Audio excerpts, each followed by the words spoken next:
En organisant cet été du 12 juin au 13 juillet pour la deuxième fois de son histoire la Coupe du Monde de la FIFA, le Brésil sera, comme diraient nos amis anglais, the place to be. Bonne nouvelle, l'équipe de France a validé en novembre dernier face à l'Ukraine son vol direct pour prendre part à cette fête planétaire. Au sein du groupe E, les Bleus affronteront lors du premier tour le Honduras, la Suisse et l'Équateur. De leur camp de base situé à Ribeirão Preto, au nord-est de l'état de São Paulo, les hommes de Didier Deschamps prendront la direction du sud et de Porto Alegre, où ils débuteront la compétition face au Honduras. Cap ensuite au nord-est du pays pour rejoindre Salvador de Bahia, où les Français défieront la Suisse. Franck Ribéry et ses partenaires rejoindront enfin Rio de Janeiro pour affronter l'Équateur et tenter de se qualifier pour les huitièmes de finale.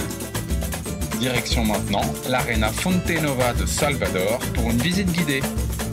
Disposant d'une histoire riche et de nombreux atouts touristiques, la ville de Salvador au nord-est du pays est située sur une péninsule au bord de l'océan Atlantique.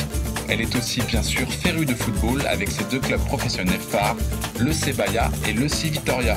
L'organisation du Mondial 2014 était donc une belle opportunité pour la capitale de l'état de Bahia de disposer d'un nouveau stade polyvalent flambant neuf.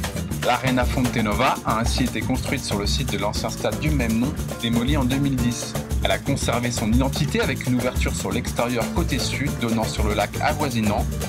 Inaugurée le 7 avril 2013 lors d'un derby Bahia-Vitória, elle sera l'hôte de 6 rencontres de la Coupe du Monde, dont un quart de finale. Cette enceinte ultra moderne sera l'une des plus esthétiques de cette Coupe du Monde.